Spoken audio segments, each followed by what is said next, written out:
Pivoting is a huge part of how the Bazaar is currently played, but how it works and why it works isn't necessarily obvious. Surely improving on the same overpowered build would be better? Well, not really, and let's dive into why. So what is pivoting, and why should you care? The game is still a fair while from being finished, and so why are we even discussing this in the first place? Pivoting in the Bazaar basically means to change your current build, swapping it for a new one shown to you by merchants or some other events, which we'll get into. This is unlike most similar deck building games, where you continue to improve on the one sandcastle that you started building, making it bigger and more grandiose, whereas the Bazaar keeps showing you better sand or forms these other building blocks you can use, so it can be worthwhile to pivot into a new sandcastle, making it even bigger and better than the one you were already building. But why should we care about this? Well, if like us you're interested enough in the game to watch all of the release content, or at least some of it by the Bazaar team themselves, then hopefully this should give you the context you need to better understand the decisions made during those games, so you can focus less on figuring out what's going on with the gameplay and actually start to be able to spot analytically what the player is doing, and most importantly, focus on the actual game development at its heart, which is what all of those updates are really for. With a better understanding of this, the underlying principle, we can focus on all of the new stuff during these streams or update videos, and just start enjoying the strategic gameplay. We can start to infer our own agency onto these decisions and think, oh no, I actually would have done this, knowing how the base strategy of the game is built up currently. I'll go into how this is all incentivized within the mechanics of the game in just a sec, but for now, the mechanic of pivoting means selling what items you currently have, then buying new items, likely for a different type of build.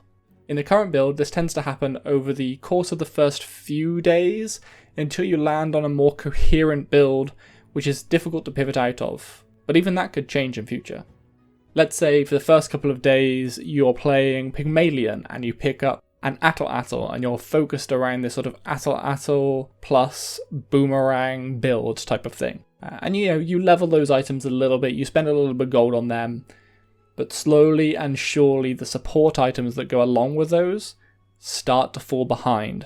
Your Atl is, I don't know, level 5, 6, maybe even level 10, like just higher than what you are after the first day or two. But all of the support items are still level 1, level 2, maybe you got lucky and traded one in and it's like level 4 maybe. But then you start to see the truffles.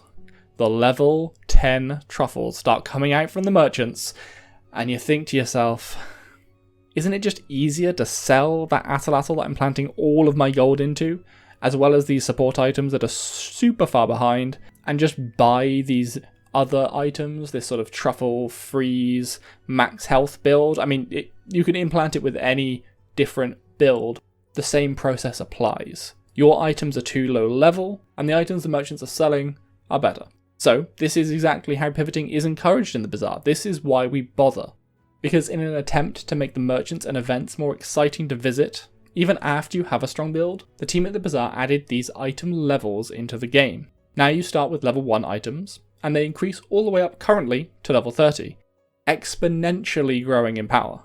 There is an upgrade system that lets you perhaps keep one item at this appropriate power level, but your other items will really start to fall behind. If you are flexible and pivot, you can keep a stack of high level items at all times, using your upgrade to overlevel something, giving you a really strong build and a good chance to win those PvP battles. If you aren't flexible, however, you may have a strong setup that supports itself really well, but most of your items will be underpowered. At some point, a weaker build of high level items will easily be able to beat even the most powerful combination of items if they're lower level. Now, we all know all too well that the level system may be leaving us soon, or at least the ability to upgrade your item levels. While it did promote a degree of pivoting and made new merchants more exciting, it also promoted just upgrading the same high level item every single time you went to Forger. We have more details about the switch and why it's happening on our reworked level system video. I should remember to link it below or in a card or something. Go check that out for more information on that. If levels were to go and not be replaced by anything in terms of upgrades that a merchant can offer, then pivoting may become a thing of the past. But I doubt we'll be taking that step back, as pivoting is something the team seems quite happy with. They've mentioned maybe a fusion mechanic, a little like auto battlers, as well as this new modifier upgrade system. Some combination of these should still encourage pivoting in future builds, but there is still a lot of information to come. On that front, make sure you subscribe with notifications on, as we cover all of the information that gets released for the Bazaar as soon as it comes out, or as soon as I get around to making a video, which is usually very quickly. As I have alluded to already, there are actually some points in the game in which you would not want to pivot. Whether or not these are in there by the team's design, or if they are to be addressed in future patches, remains to be seen. But let me cover them real quick so you know what to look out for when watching the Bazaar. Now, we just covered the level upgrade system and how we currently want to power level a single item as it grows exponentially. So this is the first reason to not entirely pivot out of a build. In this current version of the game, you do want to largely keep hold of your super high level item that you've dumped all of your gold into, because it really does start to exceed your player level, which means the merchants won't even be able to come close to offering items as powerful. Because you're holding on to that powerful item, you may also want to hold on to other items which synergize well with it too, and before you know it, you aren't pivoting. In fact, you're usually seeking out the same merchants that offer those support items, just so you can replace them with more powerful ones. Now, this should be fixed by the new upgrade system, but that isn't coming out for a while, and even then you're still unlikely to be selling your upgraded items too often, if that is a sort of worthwhile modifier upgrade. But this should at least be a little less painful, and should have a lot more decision behind it than it currently does. The other time I have seen Reynad not pivoting has been towards the later stages of the game. If you are on a winning run, that typically means you have a good build of decently leveled items, or in the future, modified items. And pivoting drastically into something else could very easily mess with that and end up with you losing your run. Instead, the late game seems to largely be spent grabbing money where you can to upgrade your win condition, and trading out the smaller parts of your build for better alternatives or just more highly leveled or modified versions of those items. Personally, I think this is fine to exist in the game. You should be rewarded for finding a strong build that synergizes well throughout all of those first few days. You shouldn't have to swap into something else just because they force this idea of pivoting on us all.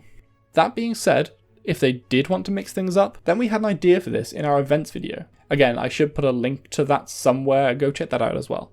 An option to add variety into late game builds, potentially even pushing pivots, are events that only appear to people with 8 or 9 wins, who are looking to end their run.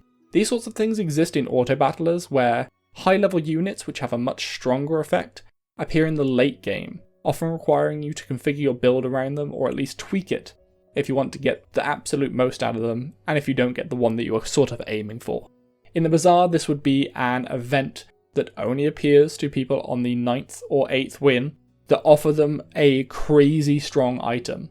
This would have to be a guaranteed event, so that one player on a 9 streak doesn't have an advantage over another, but I can see how it adds that little element of RNG where if you don't quite get the item you wanted, and the opponent does, your chance of that 10 win streak was lost on that merchant or that event, rather than through strategy. So this would have to be balanced very well, but I can see a place for it, and I believe the team will do a lot better job than I do. Again, just the talky man here, not a game dev, but it was a fun idea. For the time being, expect to see most games involve a degree of pivoting, as that is just part of the strategy to the Bazaar. Being able to spot a good opportunity to pivot, and having a flexible build prepared, which is easier to pivot out of, is all part of the strategy of this game. What are your guys' opinions on pivoting? Do you like it as part of the game's strategy, or would you rather be allowed to just continue improving on that single build, creating that giant sandcastle, rather than having an opportunity to a few different ones? Let me know in the comments below. Don't forget to like and subscribe, as it does really help the channel out. I've been Gamesplay Greg, and I'll catch you in the next video. Ciao.